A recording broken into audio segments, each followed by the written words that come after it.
Naam, kwa tanzia sasa, ulimwengu ulijiunga na waumini wa kanisa Katoliki kumwomboleza kiongozi wa kanisa hilo.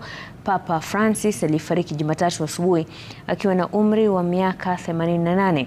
Kifo cha Papa Francis kilijiri siku moja baada ya kuongoza misa ya Jumapili ya Pasaka huko Vatican, mwezi mmoja baada ya kuondoka hospitalini. Gatete Njoroge anatueleza kuhusu hafla ya mwisho ya Papa Francis.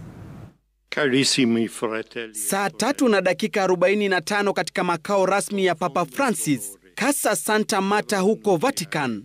La morte del nostro Santo Padre Francesco. Kardinali Kevin Farrell akiandamana na viongozi wengine watatu wa kanisa Katoliki walitoa tangazo rasmi. 7:35 di questa mattina. Kardinali Farrell akisema Papa Francis alifariki saa 1:35 asubuhi akiwa na umri wa miaka 88. Kifo cha ghafla cha Papa Francis kilijiri saa chache baada ya kuonekana katika ibada ya Jumapili ya Pasaka katika eneo la St. Peter's Square. Hapa alilakiwa na maelfu ya waumini waliomuona kwa karibu kwa mara ya kwanza tangu alipoondoka hospitalini mwezi mmoja uliopita baada ya kuugua homa ya mapafu. Papa Francis alipata fursa ya kuwabariki watoto walioletwa kwa gari lake. Cari fratelli e sorelle.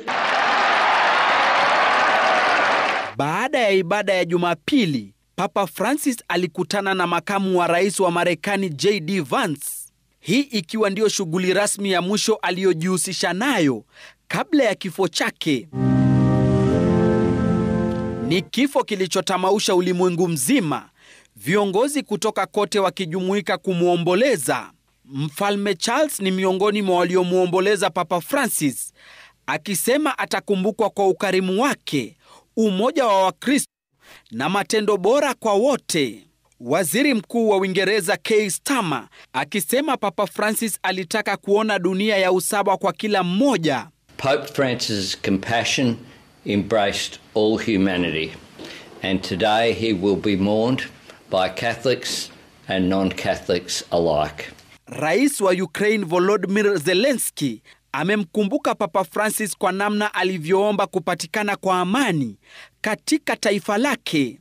Makamu wa rais wa Marekani J.D. Vance amemwomboleza akikumbuka mkutano wao saa chache kabla ya kifo chake.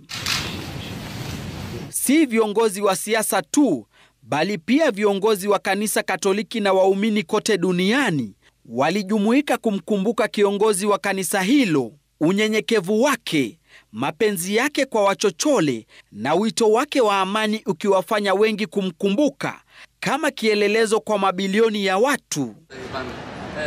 Kufuatia kufariki kwa Papa Francis, bendera huko Vatican zilipeperushwa nusu mlingoti, huku mipango ya mazishi na shughuli za kuchagua atakayemrithi zikianza rasmi.